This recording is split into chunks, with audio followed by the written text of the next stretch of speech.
चीन को मुंहतोड़ जवाब देने को भारत पूरी तरह से तैयार है। एलएसी पर ड्रैगन की हरकतों पर निगहबानी के लिए एयर सर्विलांस को बढ़ा दिया गया है। अरुणाचल प्रदेश से सटी एलएसी की निगरानी के लिए सेना की एविएशन ब्रिगेड को तैनात कर दिया गया है। इस बेस पर स्वदेशी अटैक हेलीकॉप्टर, ताकतवर चिनूक से लेकर दुनिया की सबसे दमदार इजरायली हेरॉन ड्रोन तक शामिल है। एलएसी पर भारतीय ड्रोन निगरानी के लिए लगातार उड़ान भर रहे हैं और भारतीय जवान दुश्मन की हर हिमाकत पर नजर रखे हुए हैं। चालबाज चीन अरुणाचल प्रदेश में भी हरकतें बढ़ा रहा है। करीब 2 हफ्ते पहले भी 200 चीनी सैनिकों ने अरुणाचल में घुसपैठ की नाकाम कोशिश की, लेकिन दुश्मन के कोई भी मंसूबे कामयाब नहीं होने वाले। भारतीय सेना हर चुनौती का सामना करने के लिए बखूबी तैयार है।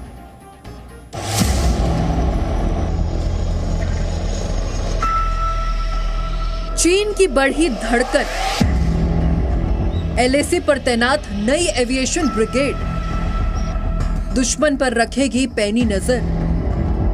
बॉर्डर पर मुस्तैद जवान ड्रैगन परेशान। बॉर्डर पर चीन की टेढ़ी नजर है। आए दिन सबसे बड़े दुश्मन चीन के नापाक मंसूबे सामने आते रहते हैं।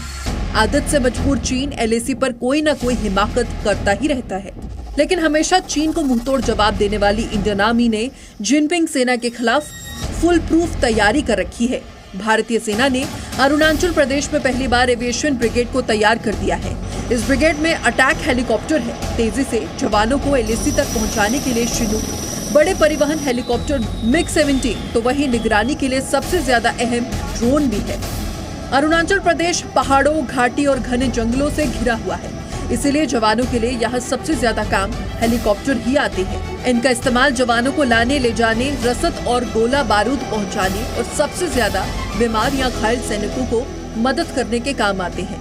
यहाँ के खराब मौसम में घाटियों को पार करने में खासी मुश्किल होती है, लिहाजा तेजी से हमला करने के लिए अटैक हेलीकॉप्टर काम में आते हैं। असम की मिसामारी में सेना का सबसे बड़ा एविएशन बेस है, जहाँ से दिन रात ये सभी एलएसी की ओर उड़ान भरते रहते हैं।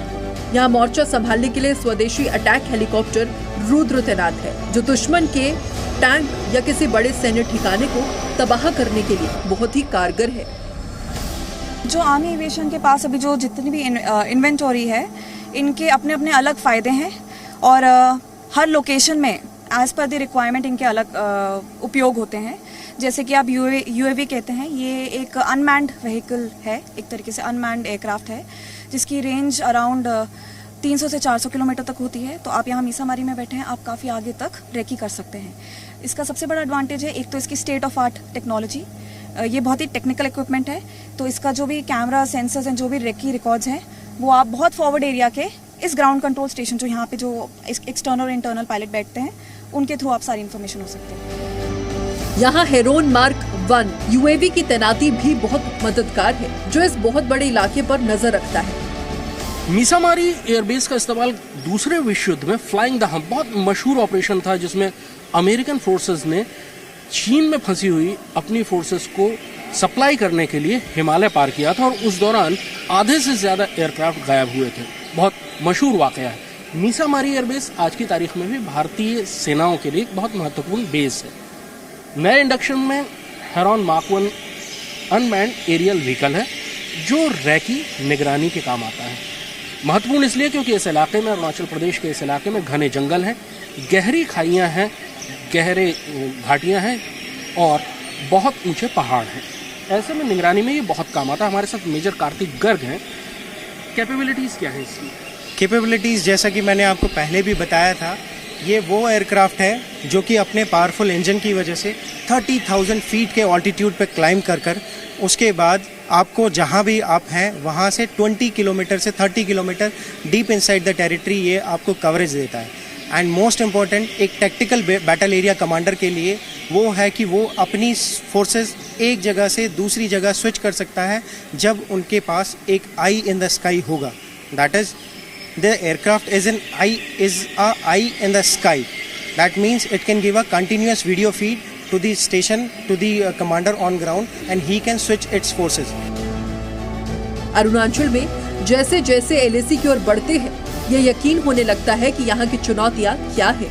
एलएसी के पास बड़ा शहर तवांग है, जिस पर चीन की हमेशा से नजर है। 1962 की जंग में चीन ने तवांग पर कब्जा कर लिया था, इसलिए उसके बाद से भारतीय सेना ने इस पूरे इलाके में खुद को लगातार मजबूत किया है।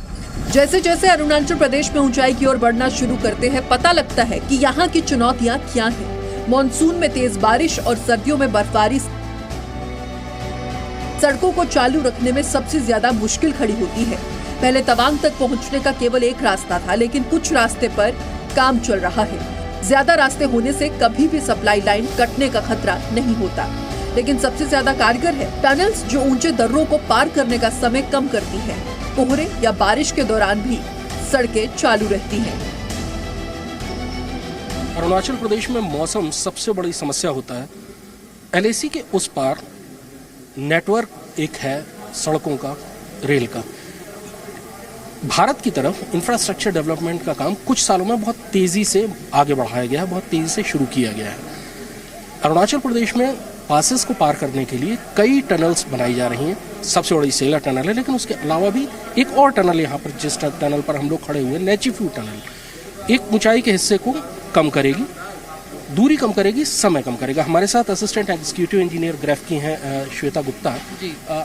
मैम, सबसे बड़ी बात कि इस जगह की, इस टनल की ज़रूरत क्यों है? इस टनल की ज़रूरत इसलिए है क्योंकि ये बहुत ही फॉग प्रोन एरिया है। यहाँ पे बहुत डेंस फॉग हो जाता है, तो उसकी वजह से विजिबिलिटी हमारी काफ़ी कम हो जाती है। तो ये 7 से 8 किलोमीटर का जो स्ट्रेच होता है, थोड़ा रिस्की हो जाता है। तो जब ये टनल कंस्ट्रक्ट होगी तो हमारा स्ट्रेच भी कम होगा, हमारा टाइम भी बचेगा और काफ़ी बेनिफिट होगा। एलएसी पर हिंद के जवान पूरी तरह मुस्तैद हैं। डिवीजन के हेडक्वार्टर में सैनिक लगातार पहाड़ की लड़ाई के गुर सीख रहे हैं। इलाका पहाड़ी है, इसलिए यहाँ तैनात जवानों को पहाड़ों पर चढ़ना, उतरना और वहाँ लड़ना सीखना बहुत ज़रूरी है। ये यहाँ की लड़ाई का एक सबसे ज़रूरी हुनर है। लेकिन घाटियों, घने जंगलों और पहाड़ों के इस इलाके में दुश्मन की हरकतों पर नज़र रखना, उसकी खबर समय से अपने सैनिकों तक पहुँचाना और दूर दराज की घाटियों में तैनात सैनिकों को रसद और साजो सामान पहुँचाना भी उतना ही ज़रूरी है। तैयारियाँ उस तरफ भी चल रही हैं। खासतौर पर पिछले साल इन तैयारियों में बहुत तेजी लाई गई है, दुश्मन की निगरानी के लिए भी और अपने सैनिकों तक खबर और साजो सामान पहुंचाने के लिए भी। इंडियन डिवीजन के हेडक्वार्टर में ही कोर एरोस्पेस कमांड सेंटर है, जहां एविएशन ब्रिगेड 24 घंटे दुश्मन पर नजर रखती है। यहां से किसी भी अटैक हेलीकॉप्टर, सैनिकों को ले जा रहे हेलीकॉप्टर और ड्रोन की उड़ान को कंट्रोल किया जाता है। ड्रोन या रोमटली पायलटेड एयरक्राफ्ट आसमान से हर ओर निगरानी रखते हैं। लगातार कंट्रोल रूम तक तस्वीरें भेजी जाती हैं। इस लंबे चौड़े इलाके पर नजर रखने के लिए, अपनी फौजों को कार्रवाई के लिए आगे बढ़ाने और दुश्मन की हर हरकत पर नजर रखने के लिए एविएशन ब्रिगेड रेस की गई। हमारे साथ डिप्टी कमांडर हैं इस एविएशन ब्रिगेड के कर्नल नवनीत चैल। ये ब्रिगेड खास तौर पे क्या काम कर रही है इस समय? ये एक बिल्कुल न्यूली रेस्ड एविएशन ब्रिगेड है, जो कि हम करीब 6 महीने पहले हम लोग यहाँ पे लोकेटेड हुए हैं। ईस्टर्न सेक्टर की पहली एविएशन ब्रिगेड है। ये आप अभी जो खड़े हैं उसका नाम है core air space control centre. कल जब आपने विजिट किया था हमारे बेस को, जितने भी एसेट्स हमारे पास हैं, हेलीकॉप्टर्स, जितने भी आर्मी एविएशन के पास है, उनका जो भी movement in the tactical battle area में होता है उसको हम यहाँ से कंट्रोल करते हैं। जितना भी सिनर्जाइज ऑपरेशंस ऑफ ऑल, जितने भी एलिमेंट्स होते हैं जैसे अटैक हेप्टर्स, यूटिलिटी हेप्टर्स, उनकी हम मूवमेंट ट्रैक करते हैं। क्लोज सिनर्जी मेंटेन करते हैं एयरफोर्स के साथ, जिसके अंदर वो अपनी मूवमेंट हमको बताते हैं और हम उनको अपनी मूवमेंट बताते हैं, ताकि हर समय हमें मालूम पड़े कि हमारे जो एरियल एसेट्स हैं वो कहाँ पे फ्लाई कर रहे हैं। इसका एम ये भी है कि लड़ाई के दौरान जब हम अपने ऑपरेशंस कैरी आउट करें, हमारे जितने भी एसेट्स आगे डिप्लॉयड हैं, arty guns, AD guns, fighters, helicopters, attack helicopters, वो सारे एक से के साथ हम लोग इस्तेमाल में ला सके। तो इसके लिए हमें बहुत ज़रूरत है कि एक सिनर्जी हो एयरफोर्स के साथ। ये core air space control centre, जो कि एक जेओसी जॉइंट ऑपरेशन सेंटर के साथ कोलोकेटेड है, जहाँ पे एयरफोर्स के रैप बैठते हैं। रोज सुबह शाम हमारी मीटिंग होती है और डिसाइड होता है कि अगले दिन का कौन सा मिशन जाने वाला है, और वो डिपेंडिंग अपॉन क्या उसकी क्या इंपॉर्टेंस और अहमियत है वो डिसाइड करते हैं हमारे ब्रिगेड कमांडर इन अपने कंसल्टेशन विद जो अदर फॉर्मेशन कमांडर्स, और उसके साथ हम यहाँ मिशन लॉन्च करते हैं, मॉनिटर करते हैं, एग्जीक्यूट करते हैं, और उसके बाद जब पायलट्स वापस आते हैं उनसे फीडबैक लेते हैं कि वो मिशन कैसा गया। इंडियन आर्मी इस वक्त हेरोन मार्क 1 ड्रोन का इस्तेमाल करती है, जो 200 से 250 किलोमीटर दूर तक नजर रखता है। प्लानिंग और भी ज्यादा बेहतर ड्रोन शामिल करने की है। जल्द ही यहाँ ऐसे ड्रोन तैनात होंगे जो सैटेलाइट के जरिए कंट्रोल किए जाएंगे। ये ज्यादा दूर तक नजर भी रख पाएंगे। कृष्ण मोहन मिश्रा, जी मीडिया, टेंगा, अरुणाचल प्रदेश। हम जानते हैं कि चीन अपनी विस्तारवादी नीति में लगा हुआ है। यही वजह है कि चीन कर्ज देकर पड़ोसी देशों की जमीनों को हड़पना चाहता है, लेकिन भारत के साथ उसकी दाल नहीं गली। पहले डोकलाम, फिर लद्दाख में भारतीय सेना को धमकाने की कोशिश की गई और उसका अंजाम चीन भुगत चुका है।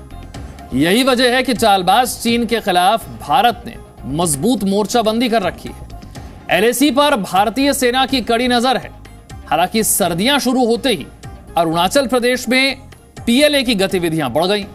ऐसे में भारतीय सेना ने पेट्रोलिंग और तेज कर दी है और एलएसी पर दिन रात चौकसी की जा रही है।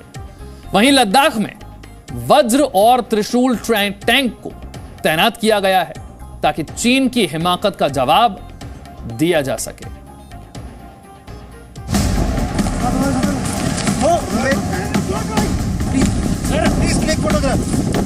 ये तस्वीर चीन की विस्तारवादी नीति पर एक चोट है। ये तस्वीर ड्रैगन के घमंड को चकनाचूर करने की है। ये तस्वीर चीन की दादागिरी के भ्रम को तोड़ने की है। चीन के मंसूबे बड़े थे। अरमान था भारतीय सेना को पीछे धकेलने का, लेकिन भारतीय सेनाओं ने चीन की चालबाजी मंसूबों को चकनाचूर कर दिया। चीन अभी भी डोकलाम इलाके में नापाक हरकतें करने की कोशिश में है, लेकिन देश के जवान मुस्तैद हैं और ड्रैगन की हर चुनौती का लगातार जवाब दे रहे हैं। सर्दियां अभी शुरू नहीं हुई। अरुणाचल प्रदेश में पीएलए की गतिविधियां बढ़ गई हैं। भारत की ओर से भी पेट्रोलिंग तेज कर दी गई है। भारत सिलीगुड़ी कॉरिडोर पर नजर बनाए हुए है। इसलिए अरुणाचल प्रदेश के बॉर्डर इलाकों में इंटीग्रेटेड बैटल ग्रुप चीन की चुनौती देने के लिए तैयार है। So yes, we have a different set of or a different strategy for the winters, which in fact we have already put in place, and that also includes stocking our post with all the logistics, rations, fuel, etc. Should they get cut off for a prolonged period. भारतीय सेना LAC पर protocol का पालन कर रही है ताकि पूरे इलाके में शांति रहे, लेकिन चीन की चालबाजी दिखाई देते ही भारतीय सेना पहले पीएलए को चेतावनी देती है और फिर सेना की कार्रवाई शुरू हो जाती है। लद्दाख में हुई झड़प के बाद सेना की एग्रेसिव और डिफेंसिव दोनों तरह की तैयारी है। हमारा यही उद्देश्य रहता है कि वहां पर एग्रेसिवनेस ना दिखाई जाए, मैच्योर्ड तरीके से जो भी सिचुएशंस है, अपने फ्रेंडली रिलेशंस और कॉर्डियल रिलेशंस हम मेंटेन करें दूसरी साइड के साथ। हैविंग सेड दिस, यदि कोई ऐसी हालात होते हैं, यदि कोई जरूरत पड़ती है, तो हमने वो भी पूरी तैयारी उसके रखना जरूरी है। तो उसके लिए जैसे मैंने पहले बताया, हमारे कॉन्टिजेंसी प्लान रेडी है। अरुणाचल प्रदेश या फिर लद्दाख, नॉर्थर्न कमांड और ईस्टर्न थिएटर की पूरी तैयारी है और अब भारतीय सेना दुश्मनों के खिलाफ ज्यादा से ज्यादा आधुनिक तकनीक का इस्तेमाल कर रही है। चीन के बॉर्डर इलाकों में लगातार पेट्रोलिंग बढ़ाई जा रही है ताकि दुश्मन की हिमाकत करते ही उसे नेस्तनाबूद कर दिया जाए। Bureau report, ji media. Presenting B News app, available on Google Play and App Store. Download it now.